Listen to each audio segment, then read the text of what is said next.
So why are we into cars? I feel like that's a question that I ask myself a lot now. I mean, hell, look at all the current issues. The takeovers, the toxicity in the culture, the EPA cracking down on us, and the steady loss of aftermarket and OEM support as we go closer and closer to the end of the internal combustion engine. It's impossible to say what started me down this path, because even in my earliest memories, I already had that passion and that hunger for mechanical knowledge. I will say the first car that I ever showed any interest in was a New Edge Mustang. And after that, I just sort of collected names. And most of the time, I stuck to the American cars. Or that was until 2014, when while looking around on Craigslist at Honda Civics, I came across a red fastback with a name I didn't recognize. It was like a switch flipped in my head, and suddenly that fire-breathing V8 powered land yacht I had wanted for the past 3 years was no longer on my radar. Whatever the fuck an S13 was, I was getting my hands on one or I was gonna die trying. This led to me starting to look the car up on YouTube. I wanted to get more information, and I ended up stumbling across a world I never knew existed. Having only ever really lived in muscle car focused areas, I had never even heard of tuning, let alone drifting. But unfortunately for me, the guy wanted almost $2,000, which sounds really funny considering today's market, but I didn't have the money then. So all I could do was wait and watch as prices climbed higher and shells flooded the market. I got a job at a quick lube to save up in the hopes of one day making enough money, but checking all the marketplaces at night, none would ever pop up in my price range. Until 2022.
So, this story starts in early September when I find a listing for an S13 hatch. So, the listing is in Everett, Washington, which is a few hours away from where my dad lives and where I stay part-time in Eugene. So, I'm like, okay, I can do this. I can go look at this car potentially, because all the other cars that I had seen recently had either been massively more damaged or shells. And a lot of them were asking way more money than this guy was. This guy was only asking, I think, $6,000 for the car. And it was a running, driving, like, no real mechanical issues S13, just with some obvious cosmetic issues. So I go back and forth with this guy a little bit, get some more information on the car, sort of do some checks on, I guess, what's going on, what the deal is, and whether or not it looks like it's a good thing that I want to pursue. And all of that really checks out, so I book a flight, and me and my brother fly out, basically, to go look at this car in Everett, Washington. And my plan at the time was to go look at the car, buy the car, and then drive it down south to Eugene, and then after a couple days of like maintenance and just looking the car over, drive it all the way back to Boise, where I stay in the winter. And basically, what happened is we pull up to the airport, and I had coordinated a ride with that guy to come pick us up at the airport. He pulls up in this really trashed out BMW coupe that just absolutely reeks of cigarettes and weed. And we pile in his car, drive over to his house, and the car is sitting in his front yard. Now, I'll throw up some pictures of what the car looked like the day I bought it. You can see there's no clear coat on any of the front end, and the front bumper is barely holding on. So the car is obviously very ugly at this point, but I look it over, I check all the common rust areas, I check the engine. The engine's leaking a little bit from the valve cover seal, but that's really not an uncommon issue for old cars, and that's something that is really an easy fix, especially on a KA engine. So I look over the car, he shows me all the stuff that's wrong with it. The only place where it's rusted is in the trunk, which is really common, especially for a northern car. So I'm like, yeah, fuck it, let's do it. I drive it around the block, and there's no issues. The transmission shifts fine. I haven't even driven manual for like years at this point. I had driven manual in like a Subaru once or twice before, but I had never driven like a 5-speed, so I didn't really know what to expect. I stalled it, I think, once trying to get out of his driveway. But other than that, it was actually quite easy to drive. So we take the car to the DMV, get everything transferred over into my name. I pay him, and then I'm like, well, now we got to drive this like 3 to 4 hours south. Or actually, I think it was more than that. So me and my brother get in the car, and we drive it down to the ferry dock. So in Everett, there is a ferry dock that basically, a ferry runs in between this place called Whidbey Island and Everett, which is the mainland. And we went there originally to meet our like relatives and just like check in while we were up there and just be like, hi, because we hadn't seen them in a couple years. And I pull up to the place, the ferry dock. I park the car, I get out, and close the door, take my key, put my key in the door. So, actually, hold on. I have my door right here. This is my door handle that was on the car when I bought it. Let's see if I can find the...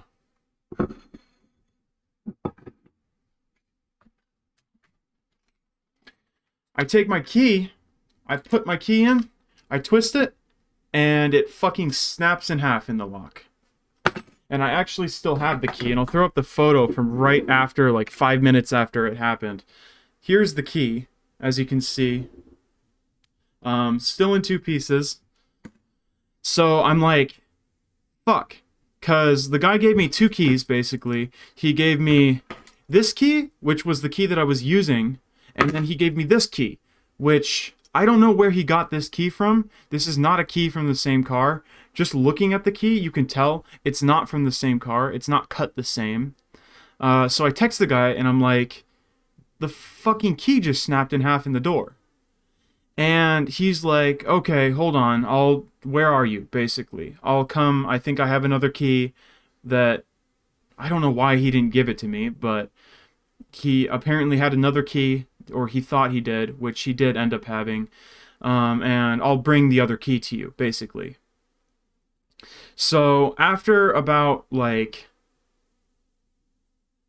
15 minutes, the guy pulls up. At this point, my relatives have left. We had our little chat. I was like, okay, well, the key may have broken in half in the door, but I'll just spend some time with my relatives while they're here, and then after they leave, I'll figure out how to get the car moving again.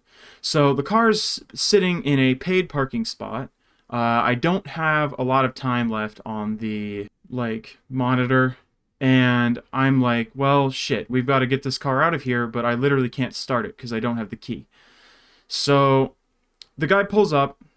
At this point, the parking meter has already expired, but I can't move the car. So we're just sitting basically on the car to make sure that no one comes to try to tow it or anything. Not that I don't think anyone would, because the area wasn't very busy. So he pulls up, he gives me the key, and I get in the car, and it starts up again. It's the right key, it fits in the ignition, and I'm like, oh, that's nice. And then I'm like, okay, well, thank you, dude. Thanks for coming and bringing me the spare key. I really appreciate it, because I kind of would have been fucked otherwise. And then he's like, no problem. He goes back to his car, and as I try to pull out, I put my foot on the gas, and the car basically shuts off the second I give it throttle input. So I jump out of the car and I go back over to him and I'm like, yep, the car just fucking stalled out when I gave it gas input. And then I go to try to start it again and it won't start. So now I've owned this car for a half an hour and the key has broken in half and now the car won't start. So he's like, fuck, I don't know what's going on. It's never done this before, which is a likely story. And I'm like, well, I am roughly 1,500 miles away from home and now have a car that does not run. And I'm starting to rethink this situation. Maybe I shouldn't have flown 2 states away to go look at a car and buy a car sight unseen. And so basically what ends up happening is the car stalling killed the battery completely. So me and him go in my car while my brother sits back with the car to make sure that nothing happens. So we get a battery, we get some fuel cleaner, and we also get some carburetor cleaner. Just so we can spray that in the intake to clean out anything that might be dirty in there. That was my best guess, basically, of what was stopping the car from having good throttle input. That or a vacuum leak, which we couldn't really fix on the side of the fucking road. So we go back, and not 5 minutes after we pull back up to where the car was parked, a cop car pulls up, basically, and parks behind us. And 3 cops get out and kind of surround all of us, and I'm like, well, this is it. This is how this whole plan ends. I'm now going to get in trouble. The car is probably going to get impounded, and we're going to be screwed. We're going to get fucked out of a way back home. This car is going to be in the Everett impound for the rest of my life, and I'm never getting it back. I'm out basically everything I've saved for the past 2 years. But actually, they were just trying to figure out why the car was sitting there for so long, and obviously it being a 90s car sitting in a parking meter spot with the hood open for 3 hours is probably a bit suspicious. So they kind of just collected some information. They just wanted to see what was going on, and then they kind of just left and didn't bother us again. They wanted to know if we needed any help with anything. So that was kind of a sigh of relief moment. I didn't really want them to be there anymore. I kind of was just yeah, we're fine. We're figuring it out. We'll get it out of here as soon as possible. So we put the battery in. The car starts up again. And then we're still having the same throttle issue. So I put the fuel cleaner in and sort of try to rev it a little bit, and it's not working. It's not cooperating with me at all. The car keeps choking and struggling every time I try to give it any throttle input. So he gets in it and he's messing around with it, and then basically what we found out after about 20 minutes of just screwing around with it was if you absolutely matted the gas and pumped it as fast as you could get the throttle to actually like climb, basically. So I was like, well, that's probably as good as we're gonna get it. And at this point, it's no longer the morning. It's no longer even the afternoon. It's taken all day just to get this car started again because of the amount of like driving here, driving there. The guy was busy with some stuff, like in between, so I kind of just had to sit there. And then eventually, at this point, we've figured out how to get the car moving. Alright, I'm not really sure why my camera just died, but it's back on now. I believe I left off around the part where I was talking about having to get gas. So we pull up to this gas station across town from after we, like where we were parked. And I get out and I'm like, okay, I'll put gas in it. And I get to the gas pump and it's like out of order. So this gas station is sitting on a like street corner. I'll put a little diagram up on the screen right now, basically showing like where it was. But on one side of the gas station, there is a steep hill that goes straight down, and we are parked facing that steep hill. We pulled in from the street side, that is basically the main road that goes out of town. So I now have to take a absolutely slammed S13 down this hill because I can't get it into reverse without stalling the car, because it gets super mad. I have to basically like pump the throttle to get it moving at all. And so we do actually get it out of that parking lot. I didn't even scrape by some miracle. And we drive a little further out. We get to a Fred Meyer's, which has a big parking lot, and then gas there. We get gas. The car starts back up.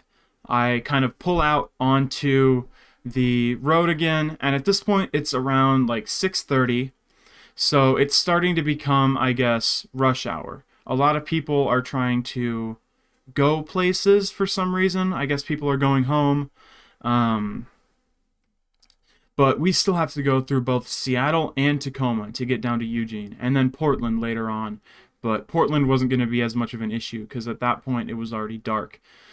So we get back on the road and everything's fine for a while. I get on the highway. I really start, I guess, giving it the gas. I give it the beans. I'm trying to like get the intake cleaned out, or just sort of give it like, I guess what some people would call an Italian tune-up, because it clearly needed it. Just blow the gunk out, which it seemed to be pretty happy about. It started running a little bit better after a while, but then we hit Seattle. And now Seattle was a massive problem because Seattle and all the surrounding areas, anyone who lives in Seattle probably knows what I'm talking about, but it was non-stop bumper-to-bumper traffic for miles. And I don't mean like 1 mile or 2 miles. I mean like 5 miles of stop-go bumper-to-bumper traffic in a car that barely runs. So I'm sitting here trying to keep the car from choking out while we're rolling along at like 4 to 0 miles per hour. Literally the worst possible situation I could have gotten myself into with the worst car for the job. On top of the fact that I didn't know manual, I don't even know how I didn't stall it. Actually, I think I did stall it one time. So basically what I would have to do is I would have to rev the car up to around like 4,000 RPM, which when you're pumping the throttle almost sounds like redline, especially in a car with a kind of loud exhaust. So people are already giving me weird looks, like why is this guy revving the fuck out of his car? It literally won't stay running unless I have it at like $4,000. So after like basically keeping the car at $4,000 by pumping the throttle, I would have to dump the clutch and sort of just launch to catch back up to the car in front of me. And after roughly what felt like 3 hours of doing that, in reality it was probably like a half an hour to 45 minutes, but it felt like eternity, and I was just sweating the whole time, probably one of the most terrifying situations of my entire life. We get onto a stretch of highway that's relatively clear. It's still kind of congested, but we're at least moving, and I can sort of calm down a little bit. Our navigation system is not really working well. Google Maps is being kind of finicky for some reason. So we hit Tacoma, and our lane ends.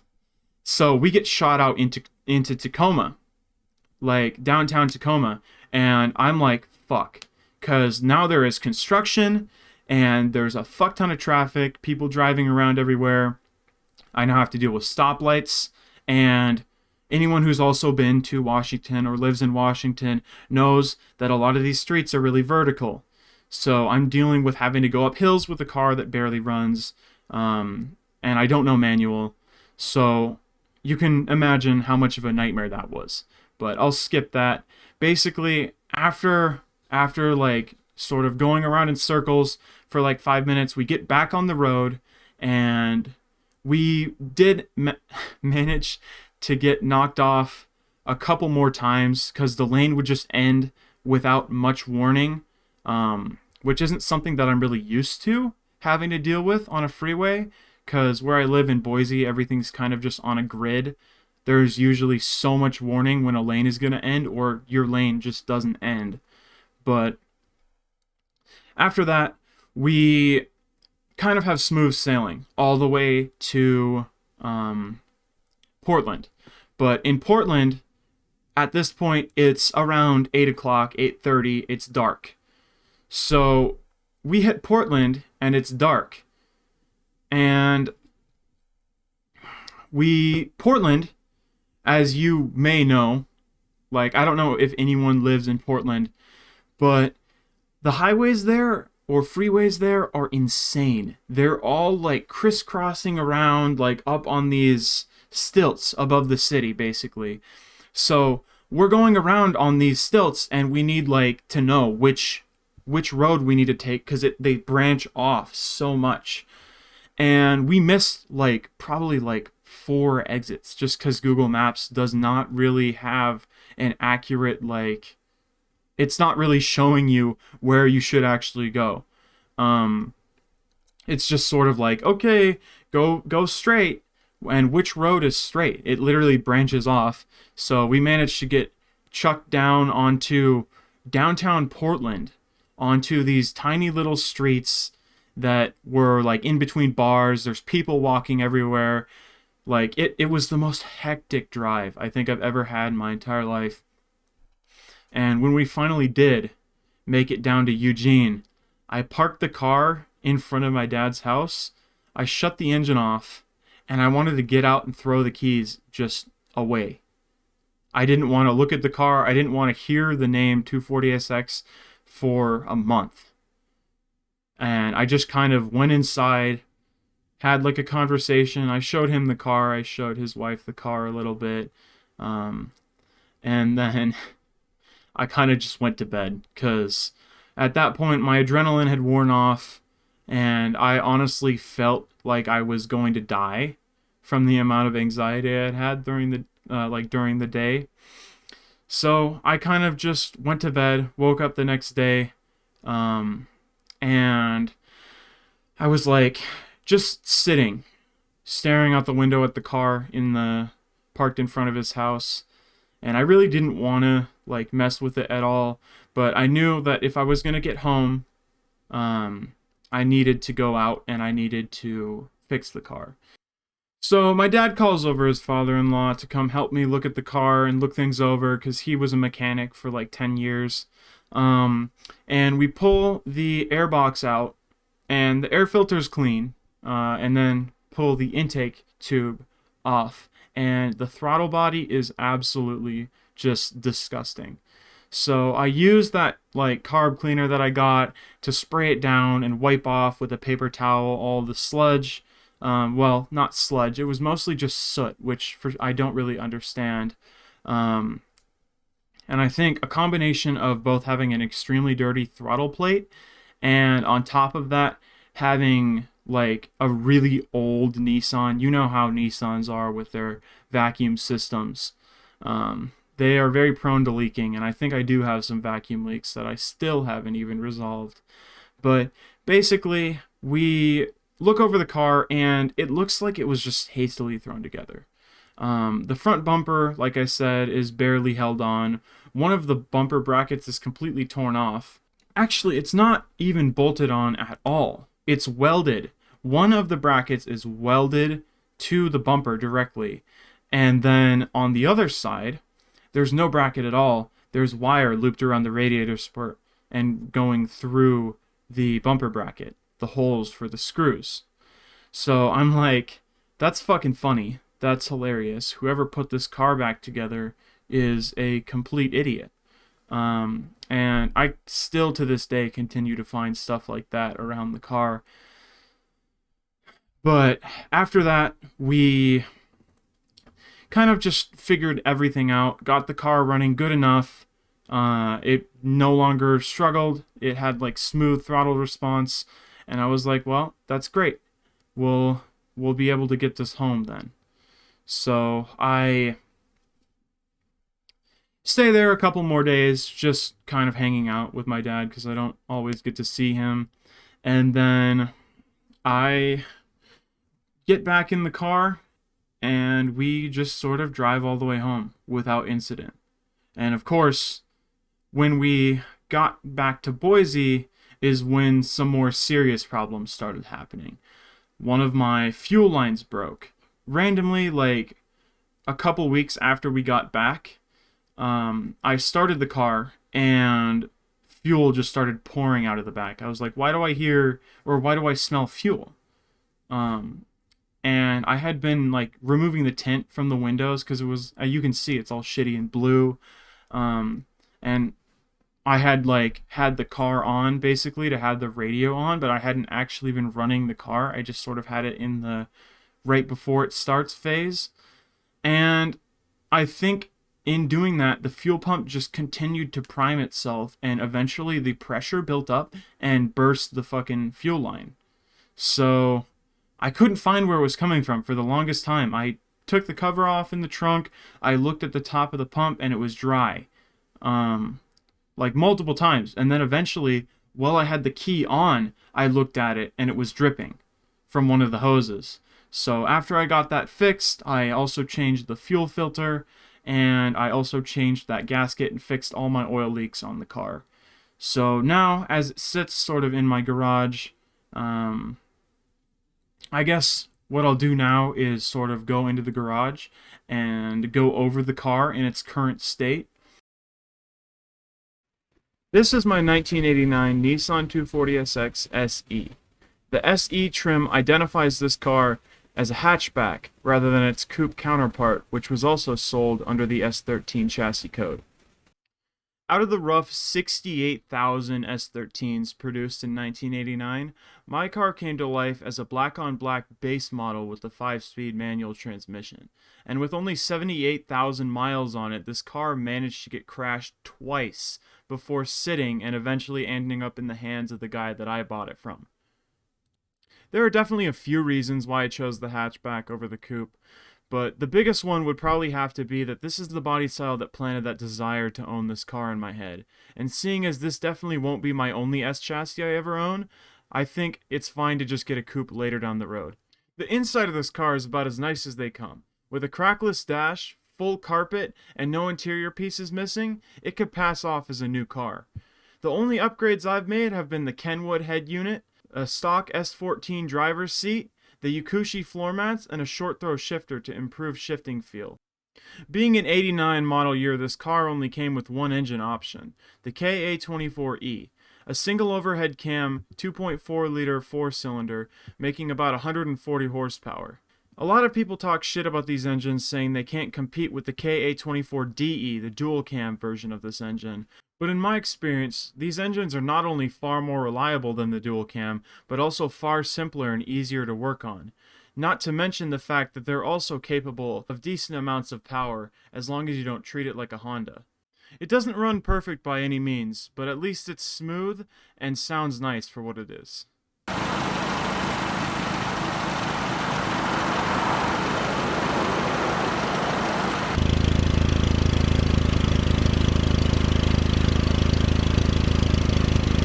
My current plans for the car are mostly based around maintenance. After I fix all the body damage, I plan to repaint the car in its factory KH3 Super Black paint. Once the car's body has been repaired and repainted, I plan on getting a front lip, skirts, and spats, as well as ditching those shitty RPF1 reps in favor of some 14 or 15 inch mag wheels or SSRs. My biggest inspirations for how I wanted to style my S13 have always come from the members of Team Gloom and Moist Boys. As of right now, my only real performance plans for the car is to get an intake, exhaust, and headers. And after that, all I'm going to do is fix all the small nagging issues that have been bugging me ever since I bought the car. Once I get the handling of the car dialed in, if I find that I want more power, I may consider going force induction. But it's more likely that I'll pursue something like ITBs. And aside from that, I don't really think that I have any other plans for the car for the immediate future. I just want to enjoy it the way it is. And I think honestly that's the end of this video as well.